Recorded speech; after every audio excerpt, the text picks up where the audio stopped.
Video. உங்களுக்கு கேட்குதான்னு தெரியல. நாங்கள் வந்து பல்முரி ஃபால்ஸில் தான் இருக்கோம். பாருங்கள் ரொம்ப சூப்பராக இருக்குது. எடமுரி ஃபால்ஸில் இருக்கும். இங்கே பார்த்தீங்கன்னா தண்ணி நிறைய இருக்குது. ரொம்ப கம்மியாக இருக்கும்னு நினச்சோம். பட் இங்கே நிறைய இருக்குது தண்ணி பார்த்தீங்களா எவ்வளோ ஃபோர்ஸாக ஊற்றுது அப்படின்னு சொல்லிட்டு ரொம்ப நல்லா இருந்துச்சுங்க. கிறிஸ்டல் கிளியராக இருந்துச்சு தண்ணி. இவனும் நல்லா என்ஜாய் பண்ண ஆரம்பிச்சிட்டான். லாஸ்ட்டு டைமை நம்ம வீடியோ பார்த்தீங்கன்னா உங்களுக்கு தெரியும் நம்மளோட ரூட்டோட வீடியோ.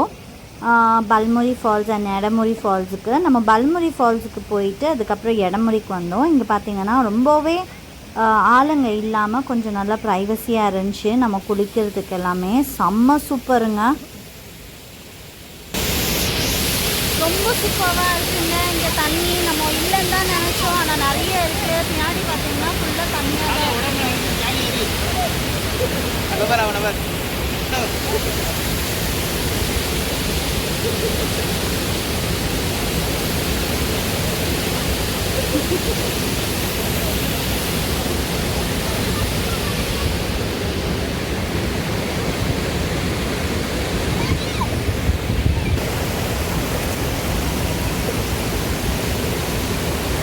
என்ன இது? என்ன பண்றீங்க? என்ன பண்றீங்க? ஆஹா, இவன் ஸ்டார்ட் பண்ணிட்டாங்க முக்கி எந்திக்கிறதுக்கு. இந்த தண்ணியில் பார்த்தீங்கன்னா குட்டி குட்டி மீனுங்களும் இருந்துச்சுங்க. நிறைய மீனுங்க இருந்துச்சு. இந்த ஓடுற தண்ணி நம்ம கொஞ்சம் நேரம் உட்காரும் போது நம்ம காலெல்லாம் கடிச்சிட்டு இருந்துச்சு குட்டி மீனுங்க. அண்ட் இங்கே வந்துட்டு நான் சொல்லியே ஆகணும், இந்த பாறைக்கல்லாம் இருக்குது இல்லைங்களா, அங்கெல்லாம் கொஞ்சம் வந்துட்டு இந்த இது இருந்துச்சு, எப்படி சொல்கிறது, கொஞ்சம் வழுக்கிற மாதிரி இருந்துச்சு, பாசி பிடிச்சிருந்துச்சு லைட்டாக. ஸோ அது தவிர மற்றபடி இங்கே ரொம்ப நல்லா தான் இருந்துச்சு. பசங்க பெரியவங்க அவங்கெல்லாம் வந்தாக்கா வந்து இந்த இடத்துல வந்து கொஞ்சம் உஷாராக பார்த்து பத்திரமா வர்றது ரொம்ப நல்லது. நான் சொன்ன மாதிரியே இங்கே கொஞ்சம் பாசி இருக்கிறதுனால வழுக்கவும் செஞ்சிச்சு. அதனால தான் சொல்கிறேன். எடமுடி அந்த மாதிரி இருந்துச்சு, ஆனால் பலமுடி வந்துட்டு அந்த மாதிரி அவ்வளோவா பாசி ஈஸியெல்லாம் எதுவுமே இல்லை, நல்லா இருந்துச்சு.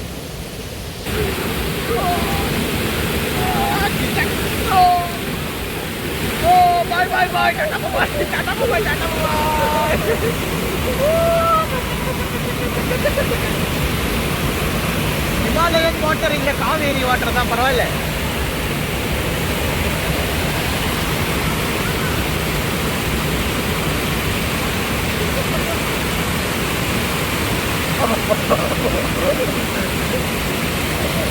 திடீர்னு ஒரு பிளானு தாங்க நம்ம போட்டோம் இந்த வாட்டி பல்முரி ஃபால்ஸ்க்கும் எடமுரி ஃபால்ஸுக்கும். நம்ம வீட்டுக்கு கெஸ்ட் வந்திருந்தாங்க. புது கல்யாணம் ஆச்சு, இவங்களோட சிஸ்டர் அவங்க ஹஸ்பண்டும் சேர்ந்து வந்ததுனால ஒரு 2 days இருக்கிற மாதிரி தான் வந்தாங்க. அந்த 2 daysல நம்ம என்ன பண்ண முடியும் அப்படின்னு யோசிச்சு பார்த்ததுல நம்மளுக்கு இதான் தோணுச்சு. ஸோ கிளம்பி வந்துட்டோம்.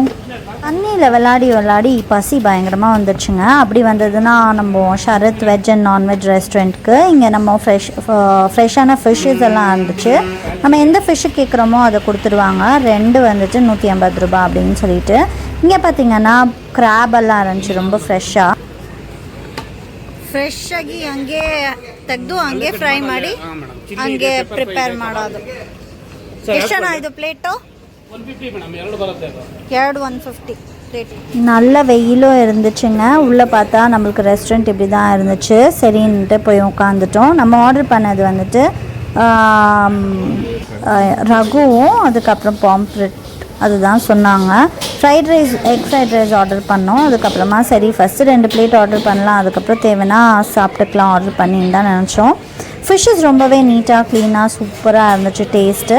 இது வந்து ஜிலேபின்னு சொன்னாங்க. சரி இதையும் ட்ரை பண்ணி பார்ப்போம் அப்படின்ட்டுன்னு இது ஒன்று, அது பிளேட் 2 பிளேட்டு தான் வாங்கினோம். நல்லா இருந்துச்சுங்க ஃபுட்டு. சாப்பிட்டு முடிச்சுட்டு எதிர்க்க ஒரு குளம் இருந்துச்சு. சரி அங்கே என்ன இருக்குதுன்னு பார்க்க வரும்போது நிறைய மீனுங்களை பார்த்தோம். அதுக்கப்புறமா கொஞ்சம் பொரி வாங்கி வந்துட்டு இந்த மீனுங்களுக்கு போட்டுட்டு இருந்தோங்க.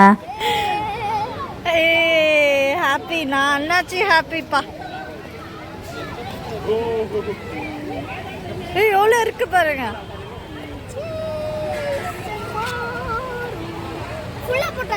வேணாம் கொஞ்சம் பொரியத்து புள்ளால கட்டி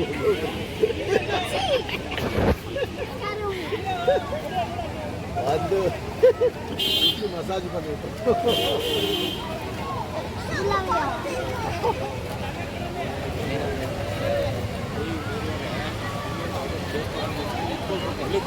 அங்கே ஒன்று உழுவுது இங்கே ஒன்று உழுவுது இவ்வளோ தூரம் உழுவுது. உட்காந்து கொஞ்ச நேரம் பாருடா சாப்பிட்றத. வீட்டுக்கிட்டே இருந்தா அப்படி சாப்பிட்றத பார்க்கணும்ல. நீ ஓவர் சொன்னீங்களே இங்கே போட்டதுக்கு, அதான் இங்கே வராது.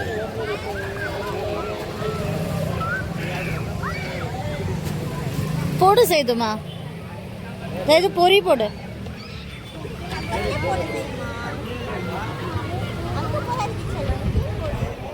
போட்டாலும் அங்கே போகிறாரு அங்கே போனால் அவ்வளோ இங்கே தான் சாப்பிடாது. அவ்வளோ முட்டாளாக இருக்கு. எவ்வளோ பேரை பார்த்துருக்கோம் பொரி போட்டு பிடிக்கிறவங்கள.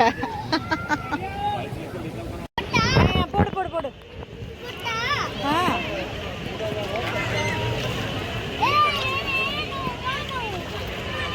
போடு, நிறைய போடு, நிறைய போடுங்க, வாங்கிக்கலாம். போடு, நிறைய போடுறா, நிறைய போடுமா. அந்த ஓரத்தில் போடு, ஓரத்தில் போடு.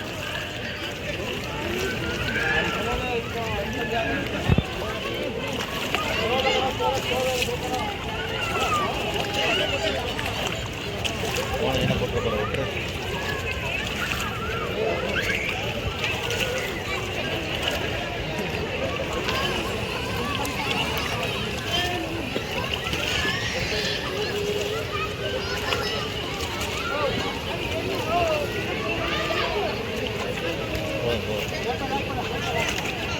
மீனுக்கு சாப்பாடு போட்டுகிட்டே இருக்கும் போது இவங்க நிறைய அந்த டப் ஃபுல்லாக மீனுங்க எடுத்துகிட்டு வந்திருந்தாங்க. ஃப்ரெஷ்ஷு மீன் அங்கே பிடிச்சது. அதுக்கப்புறமா அதெல்லாம் கழுவி அந்த தண்ணியில் ஊற்றிட்டு இருந்தாங்க அப்படியே. அதுக்கப்புறமா பார்த்திங்கன்னா இந்த மீனை கழுவி அந்த டப்புக்குள்ளே போட்டு மசாலாவை போட்டு ஃப்ரெஷ்ஷாக அவங்க அங்கேயே வச்சு சேல் பண்ணுறாங்க.